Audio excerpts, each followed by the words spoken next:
5. Because at the end of the hallway, the retinal... That door? What's this?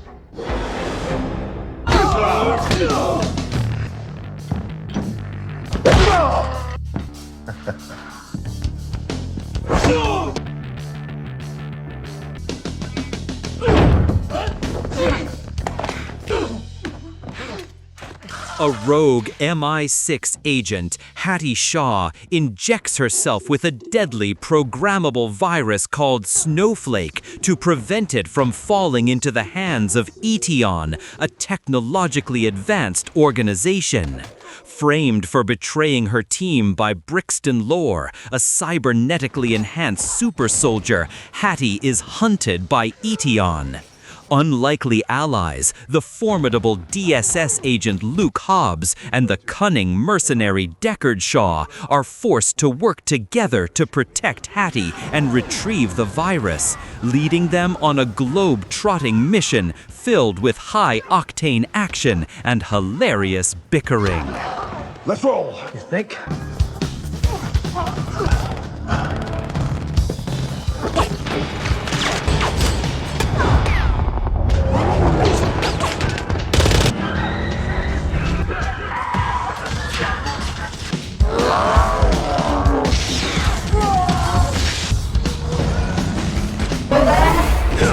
Bye, Superman.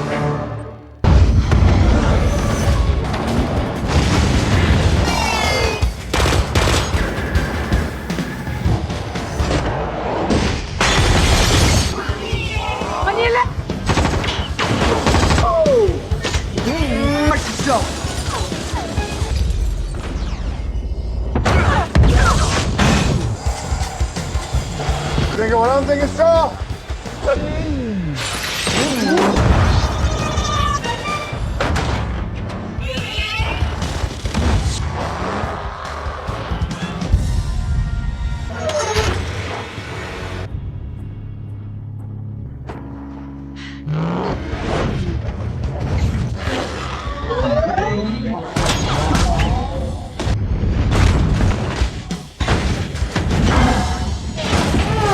I got it.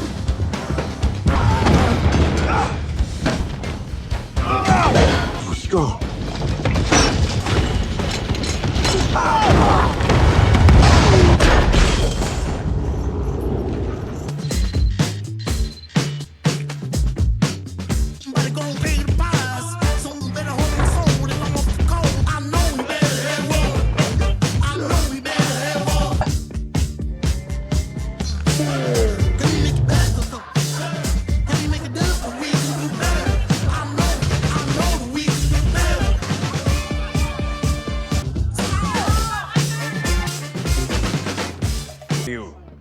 I'm what you might call it. What you got, big man?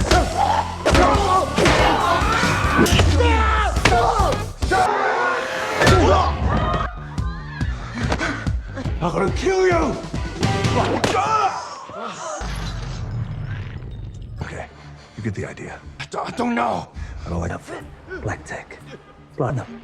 You're not gonna tell me because I'm hanging. Where's the virus? Let me. Then I'll have what's in them.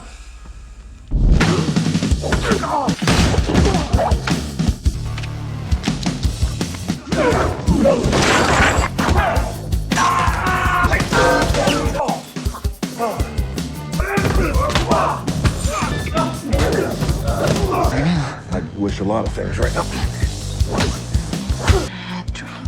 It's more like a night. All right, let's me and you have a little chat.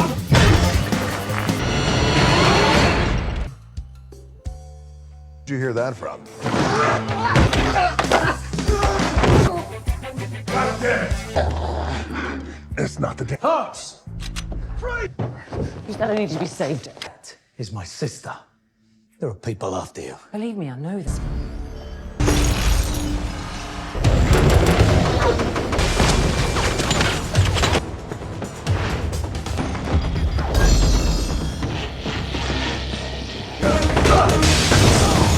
Now or never. I'm more of a net. Great!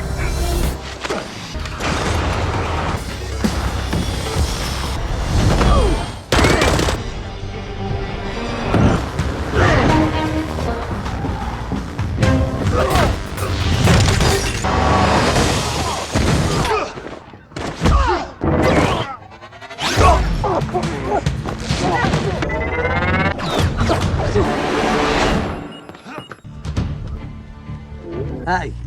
get in the car.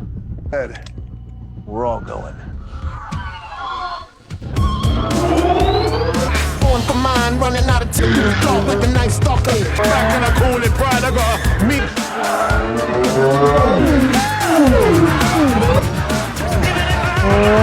I never win anyway.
let's go fishing, Shaw!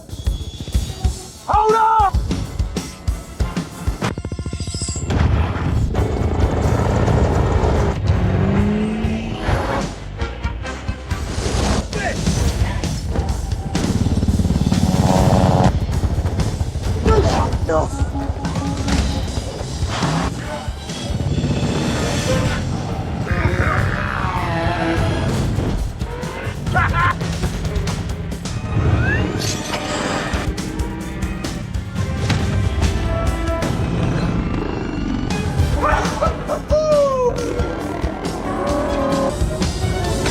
Drop him!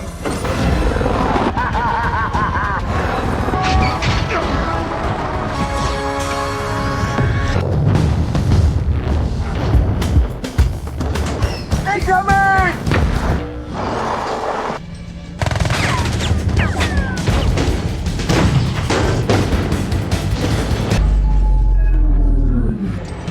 Right now, hit that stick!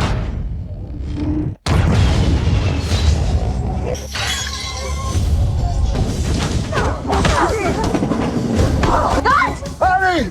Jump!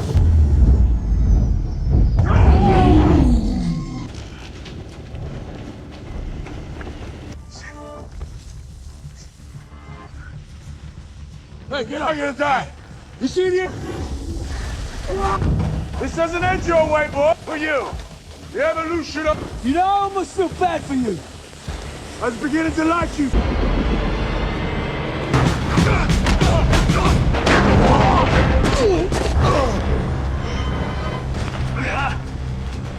Must be hard being so.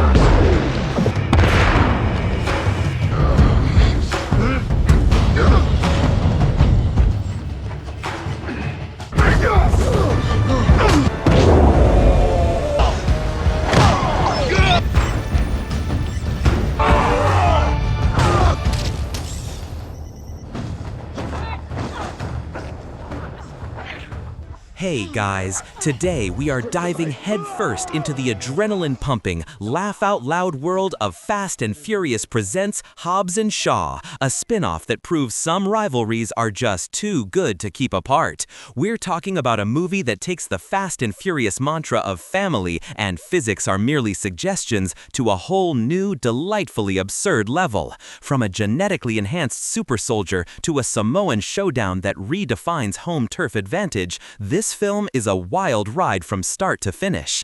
I put a lot of work into these, so if you like what you see, a like and a subscribe is always appreciated. No worries if not. Our story kicks off not with a roar of engines, but with the quiet hum of a highly advanced Ateon facility hidden away in the bustling heart of London. It's night, and the air is thick with tension as an elite MI6 team, led by the incredibly capable and sharp-witted Hattie Shaw, infiltrates the compound. Their mission is critical: retrieve Project Snowflake, a devastating programmable virus that could wipe out humanity with pinpoint accuracy. The team moves like ghosts, their boots barely whispering on the polished floors, the metallic clicks of their suppressed weapons the only sounds besides their hushed comms. Hattie, with her focused gaze and quick movements, is clearly in charge, navigating the labyrinthine corridors with practiced ease. They breach the secure lab, the glow of monitors casting eerie blue light on their faces. The snowflake canister sits menacingly in a cryogenic chamber, pulsing with an unnatural light. It's a sleek, futuristic device, humming with barely contained power. Just as they are about to secure it, the entire facility shakes with a sudden concussive blast that rattles their teeth. Alarms blare, a harsh, piercing shriek that signals disaster. A figure emerges from the chaos, a man cloaked in black tactical gear, moving with an unnatural speed and precision.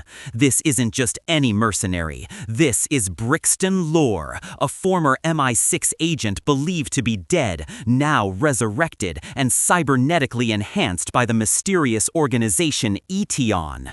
He's a force of nature, a black Superman as he later dubs himself, his every movement a blur of calculated destruction. His punches land with the sickening thud of concrete meeting bone, his kicks sending highly trained agents flying across the room as if they were ragdolls. The crack of gunfire erupts, but the bullets seem to merely ping off his armored suit. Hattie watches in horror as her team, one by one, is systematically decimated. The air fills with the metallic tang of ozone and the acrid smell of burning electronics. Brixton advances with an unnerving calm, his voice a distorted, synthesized rumble as he declares his intentions to acquire the snowflake virus. In a desperate act of defiance and quick thinking, Hattie smashes the glass containment unit and injects the pulsating virus directly into her bloodstream, knowing it's the only way to keep it out of Brixton's hands, even if it means sacrificing herself. Brixton, furious, frames her for the massacre, leaving her unconscious amidst the carnage as he makes his escape. The facility collapses around them, sealing Hattie's fate as a rogue agent and a global threat. Thousands of miles away, in the sunny, sprawling cityscape of Los Angeles, we find Luke Hobbs. But this isn't the usual DSS agent kicking down doors Hobbs. He's in a domestic setting, a true gentle giant. He's in the kitchen, meticulously preparing pancakes, a mountain of fluffy golden discs piled high on a plate, while his adorable daughter Sam watches with wide, expectant eyes. The domestic bliss is almost jarring against the backdrop of the mayhem we just witnessed. He's a hands-on dad, meticulously braiding Sam's hair, his huge hands surprisingly deft. He drops her off at school, giving her a classic Hobbs pep talk, a booming voice slightly softened for parental encouragement.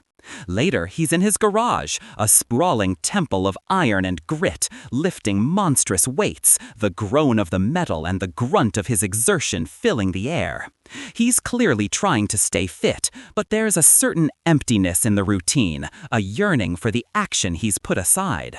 The shrill ring of his phone shatters the peace. It's Locke, an eccentric CIA agent, calling him in with a cryptic message about dark wizardry and a very naughty girl. Hobbs, initially dismissive, is eventually persuaded, a familiar spark returning to his eyes. This isn't just a job, it's a global emergency, and Hobbs, despite his attempts at civilian life, is precisely the kind of sledgehammer a global emergency needs. He's told about the stolen virus, the massacre, and the prime suspect, Hattie Shaw. Meanwhile, across the pond in London, we catch up with Deckard Shaw. In stark contrast to Hobbs's domesticity, Shaw is in his element, which means he's stylish, dangerous, and surrounded by trouble. He's lounging in a swanky pub, enjoying a pint and a precisely folded newspaper, radiating an aura of calm menace. But this calm is soon shattered by a group of rather unsavory characters, local gangsters who clearly haven't gotten the memo about who they're messing with. They stride in, all bravado and poorly concealed weapons, demanding information from a terrified bartender. Shaw observes them with a dry, almost bored amusement. The air crackles with unspoken threats. When they make the mistake of acknowledging him, Shaw, with a smirk, casually dismantles them. It's a beautifully choreographed ballet of violence, each punch landing with a sharp crack, each kick delivered with effortless grace. He uses his surroundings, a pool cue here, a beer bottle there, turning everyday objects into devastating weapons. The thugs crumple like paper, the only sound left, the rhythmic thud, thud, thud of a gangster's head hitting the polished floor. It's clear Shaw hasn't lost his touch. His phone rings. It's his MI6 contact, asking him to come in. He's briefed on the snowflake virus and the rogue agent, Hattie Shaw, who, it turns out, is his sister. His stoic facade cracks just for a second, a flicker of concern in his eyes. He's told she's a traitor, but Shaw knows his sister better than anyone. He agrees to find her, not to bring her to justice, but to understand what truly happened. The stage is now set for the inevitable collision of these two titans. They are both summoned to a nondescript, highly secured government facility, a sterile white room with a polished conference table serving as their battleground. The moment they spot each other, the air thickens with a palpable tension, a barely contained explosive energy. Their initial greetings are dripping with sarcasm and thinly veiled insults, each trying to one-up the other with thinly veiled threats and personal jabs. Hobbs, ever the blunt instrument, calls Shaw a London tea-sipping gentleman, to which Shaw retorts that Hobbs is a glorified gym instructor. The government handler, trying to maintain order, awkwardly explains the severity of the situation. They need to find Hattie, retrieve the virus, and prevent a global catastrophe. Neither man wants to work with the other, their animosity a force almost as potent as the virus itself. The insults fly back and forth like verbal grenades, each landing with a comedic ping. This is less a professional briefing and more a therapy session for two grown men who refuse to admit they secretly respect each other. Finally, an ultimatum is delivered: work together or stay locked up. With a shared sigh of theatrical disgust, they agree, but it's clear this alliance is built on a foundation of mutual loathing and sheer necessity. Their first mission together leads them into the grimy underbelly of London, tracking Hattie through a network of safe houses and informants. Their chosen ride is a sleek black supercar, a symbol of Shaw's refined taste, which Hobbs immediately disparages as a toy car. The verbal sparring continues, a constant soundtrack to their high-stakes mission. They finally corner Hattie in a dimly lit, abandoned warehouse, the air thick with dust and the scent of decay. She's pale, her movements strained, the virus slowly taking its toll. Before they can properly interrogate her, the ominous hum of unseen technology fills the air, and Brixton Lore descends once more, his armor gleaming, his presence a dark shadow consuming the light. He's brought an army of Etion soldiers, armed with advanced weaponry, their lasers cutting through the gloom. The warehouse erupts into a symphony of destruction. Gunfire echoes off the metal beams, sparks showering down like metallic rain. Hobbs, a human battering ram, charges directly into the fray, his massive fists connecting with the satisfying thwack of impact, sending soldiers flying. He tears through them with brutal efficiency, his roars of exertion punctuating each blow. Shaw, on the other hand, moves with fluid grace, a lethal dancer, using his tactical knives and precise martial arts to disarm and incapacitate. The contrast in their fighting styles is stark and visually captivating, brute force versus elegant precision. Hattie, despite her weakening state, holds her own, proving she's a formidable agent in her own right, her close-quarters combat skills impressive. Brixton, however, is on another level. He moves faster than the eye can follow, a blur of motion, his cybernetic enhancements giving him inhuman strength and resilience. He engages Hobbs in a brutal slugfest, each punch a thunderclap, shaking the very foundations of the warehouse. Hobbs, for all his might, finds himself struggling against Brixton's enhanced power. The sounds are visceral, the clang of metal, the grunt of effort, the shattering of concrete. Shaw, seeing his sister in danger, unleashes a flurry of attacks, but even his precision struggles to find a weakness in Brixton's armor. The fight spills out onto the streets of London, transforming into a chaotic, high-speed chase. Shaw commandeers a sleek McLaren, its engine roaring to life with a satisfying growl. Hobbs reluctantly squeezed into the passenger seat. Hattie is in the back, urging them on, explaining Brixton's true identity, a man Shaw knew, a friend who turned enemy, presumed dead after an operation Shaw was involved in years ago. The McLaren tears through the historic streets, dodging civilian traffic, the whine of its tires a constant screech. Brixton, astride a custom motorcycle that morphs and adapts around him, pursues them relentlessly.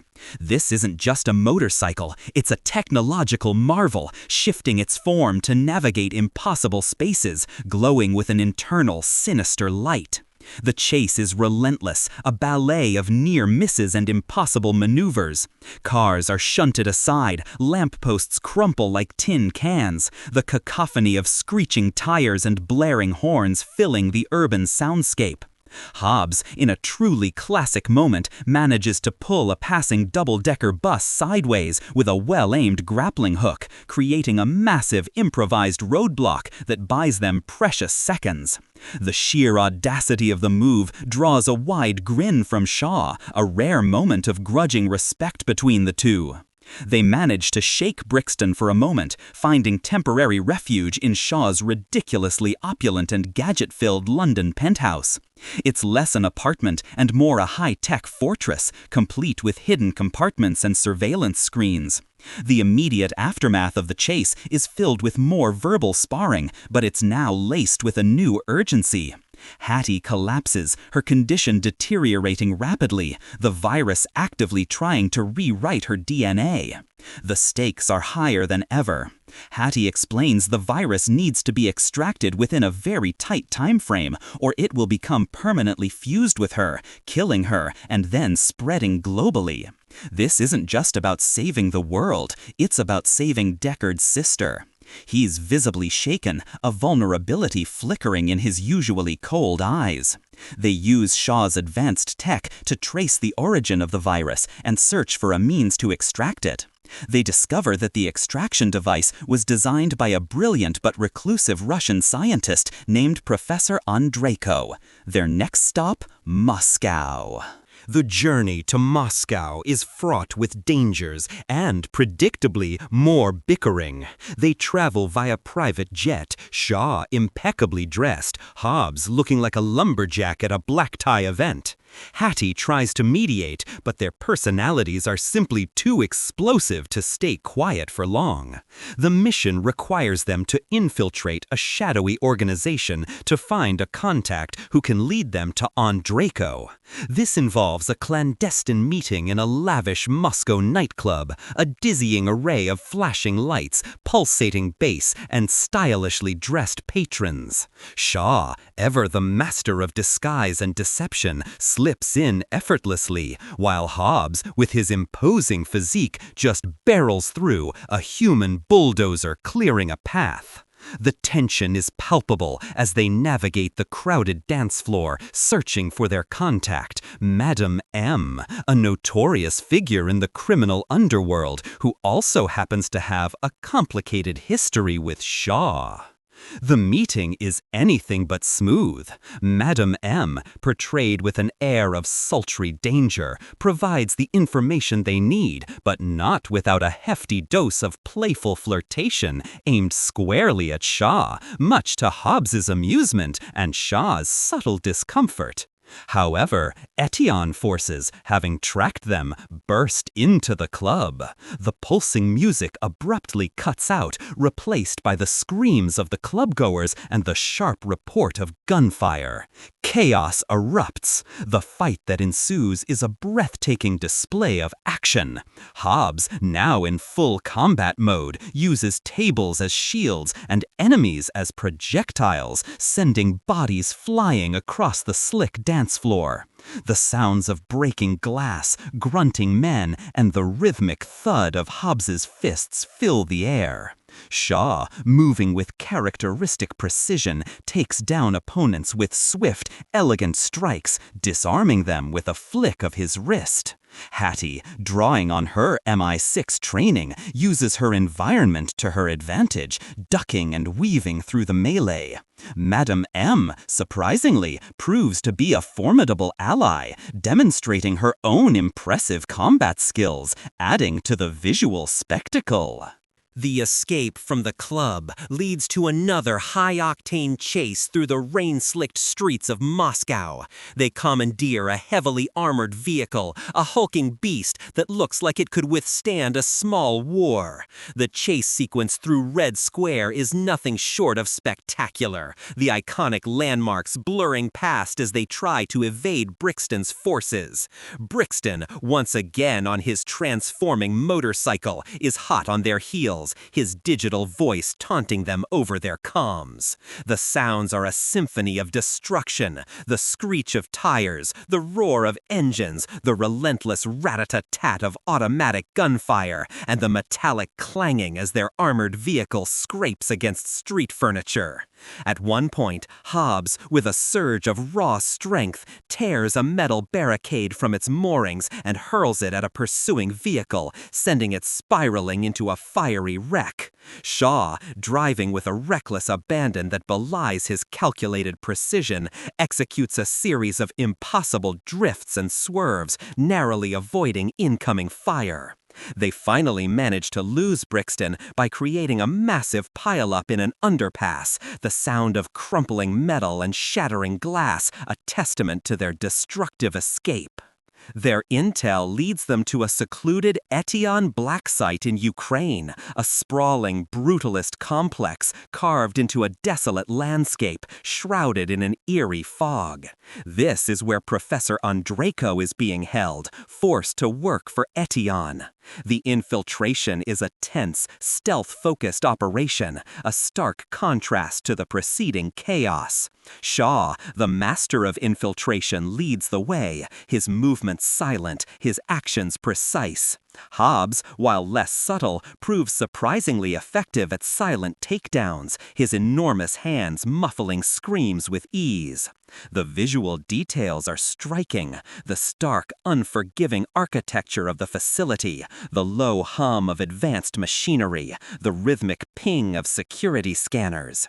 They navigate through ventilation shafts, past laser grids and silent guards, the tension almost unbearable. They eventually find Draco's lab, a chaotic mess of blueprints, flickering screens, and bizarre machinery. Draco himself is a quirky, disheveled genius, startled by their sudden appearance, his voice a nervous stammer.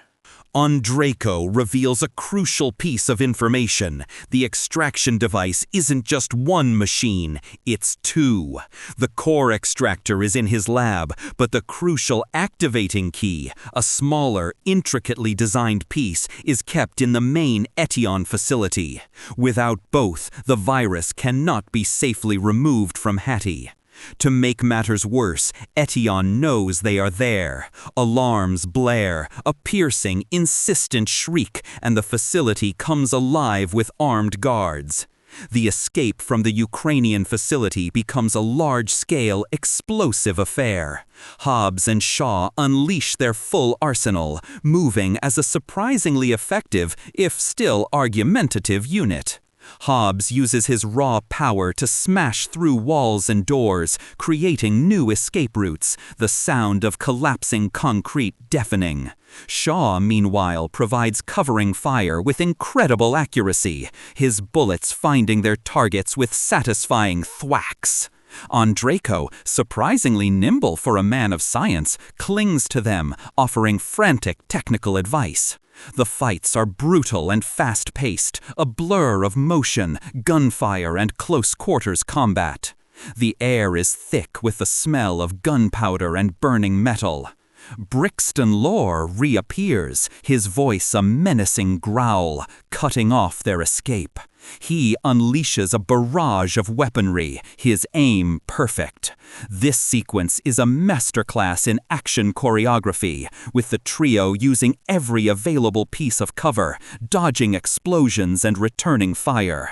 They manage to secure the core extractor, a bulky, glowing device, and, with Draco's help, rig an escape vehicle, a modified armored personnel carrier that looks like it was designed for a tank battle.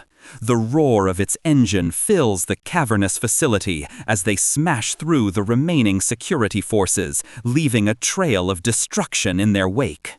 The crunch of metal, the shattering of glass, and the boom of explosions accompany their desperate flight. Brixton pursues them in another advanced vehicle, relentlessly firing. They narrowly escape the collapsing facility, leaving it a smoking ruin behind them, the sound of the explosion rumbling across the desolate landscape. Draco, shaken but alive, confirms that the final piece of the extraction puzzle is indeed at Etion's main base, a highly secretive, impenetrable fortress. They need a plan, and they need help. With Hattie's condition worsening by the minute and the threat of Etion's global reach looming larger than ever, they realize they need a location where they can set up the extraction device without interference, and they need serious backup. Hobbs, after much deliberation and a noticeable hardening in his eyes, suggests the one place Etion wouldn't expect and where he knows he'll have absolute loyalty: Samoa. It's his home, a place of deep cultural ties and formidable family bonds. Shaw, initially skeptical of Hobbs's barbarian ways, grudgingly agrees, seeing the strategic value in turning the fight to their advantage on unfamiliar terrain for Etion. The visual contrast from the sterile European facilities to the lush, vibrant, and traditional beauty of Samoa is immediately striking. Their arrival in Samoa is met with a mix of awe and suspicion from the local villagers. The beautiful, verdant landscape is a stark backdrop to the serious mission they carry. Hobbs steps off the plane, his massive frame dwarfing everyone, and is immediately confronted by his estranged brothers, led by the stoic and powerful Mateo. The tension is thick, a palpable wall of unresolved family issues. The air is filled with the sounds of their native language, a powerful and rhythmic speech that Hobbs effortlessly slips back into.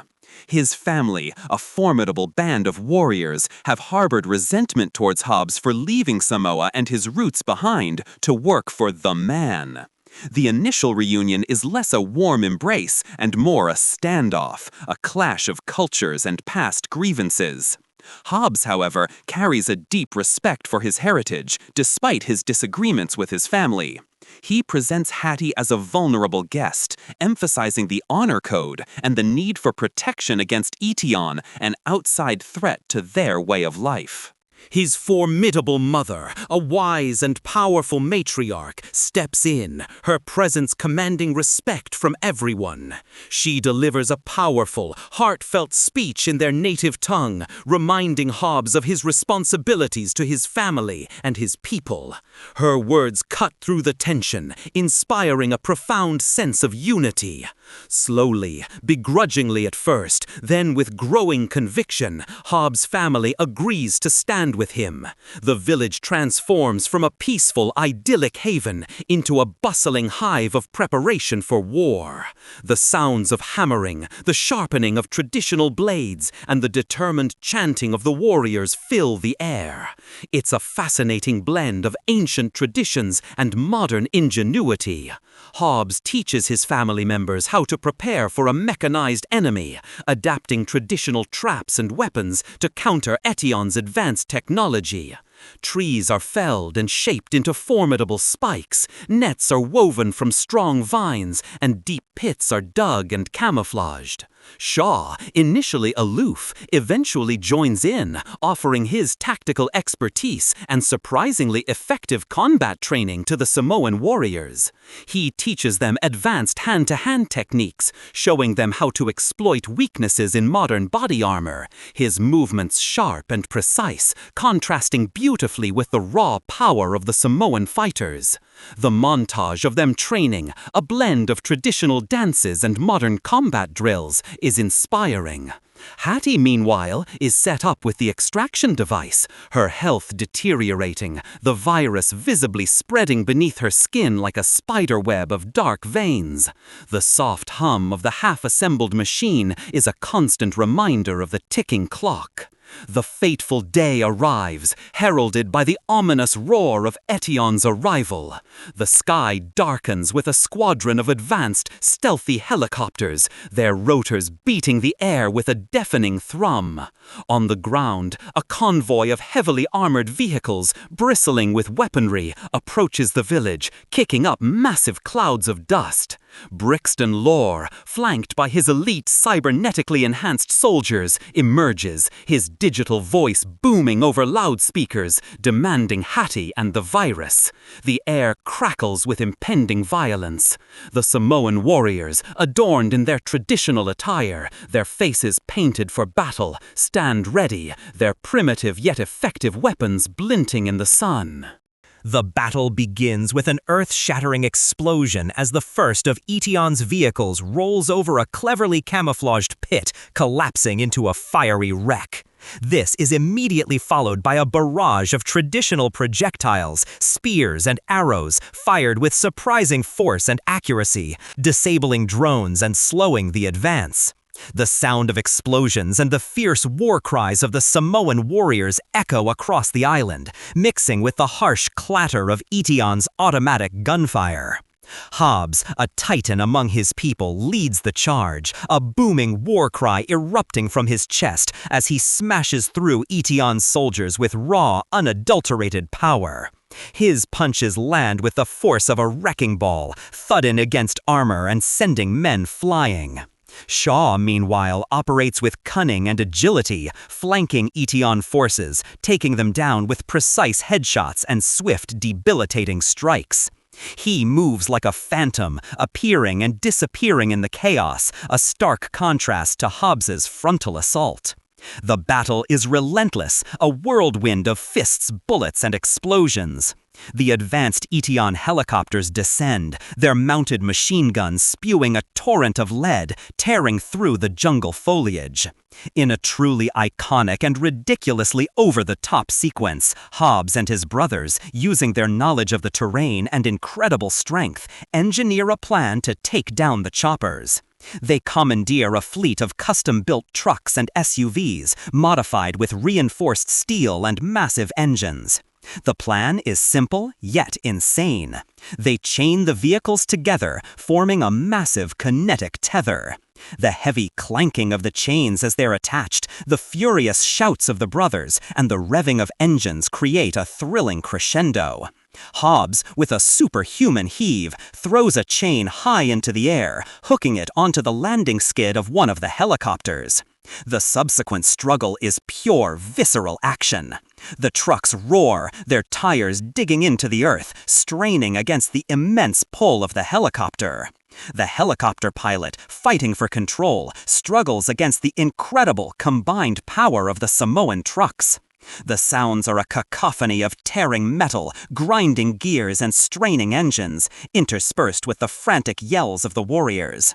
One by one, the chains are hooked onto more choppers, transforming the skies into a deadly game of tug-of-war.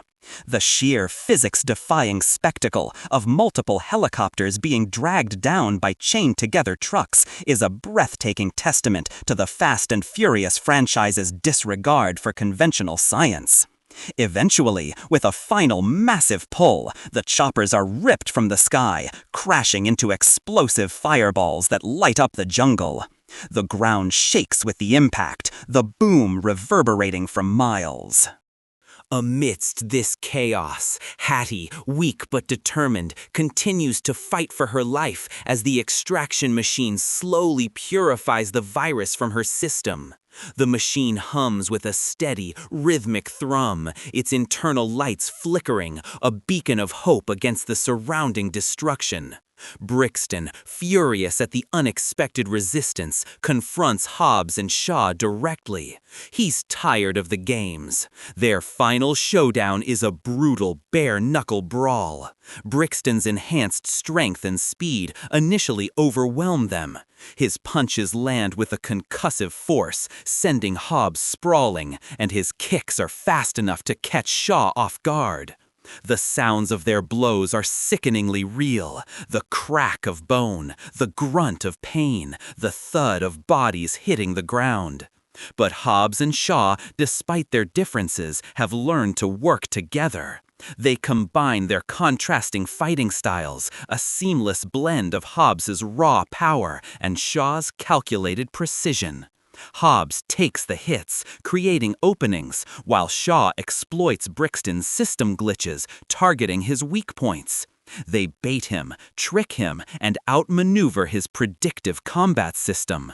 The fight is intense, a desperate struggle for survival, each blow laden with purpose. The sounds of their fists connecting with Brixton's cybernetic armor create metallic clangs and dull thuds. Finally, with a perfectly synchronized double punch, they shatter Brixton's faceplate, exposing his vulnerable cybernetic core. The Etion director, a disembodied, chillingly calm voice, remotely deactivates Brixton, deeming him a failure. Brixton's body crumples to the ground, lifeless, a defeated automaton. In the immediate aftermath, as the dust settles and the fires burn out, the extraction machine emits a triumphant ping. The virus is successfully purged from Hattie's body, just as her life was about to slip away. The immediate threat is over, but the shadowy Etion director, still unseen and unknown, looms as a future menace. The village, though battered, stands victorious. Hobbs finally reconciles with his family, a powerful moment of shared triumphs and renewed brotherhood. The sounds of celebration, of traditional songs and laughter replace the echoes of war. He introduces his daughter, Sam, to her newfound family, a beautiful moment of cultural connection. Shaw and Hattie share a quiet, emotional moment, a rare display of sibling affection, their bond reinforced by the harrowing experience. In the reflective quiet that follows, amidst the healing of a community and the renewed bonds of family, we are reminded that true strength often isn't found in individual might, but in the unwavering connection we forge with others. Sometimes it takes facing down an impossible foe, sacrificing personal pride, and embracing the very people we thought we'd left behind to truly understand our purpose. This wild journey, filled with explosions and high-octane stunts, ultimately highlights the profound truth that even the most hardened individuals can find redemption and a sense of belonging in the embrace of those who truly care. It's a powerful testament to the idea that some battles are won not just with brawn, but with heart and an unbreakable spirit. The movie Hobbs and Shaw delivers exactly what it promises: relentless action, over-the-top stunts, and an incredible amount of comedic chemistry between its two lead actors. It's pure, unadulterated fun that elevates the Fast and Furious universe to new heights of absurdity and entertainment. This film reminds us that sometimes the most dangerous enemies are the ones you can't see, and the most powerful allies are the ones you never expected. What was your favorite ridiculously impossible moment?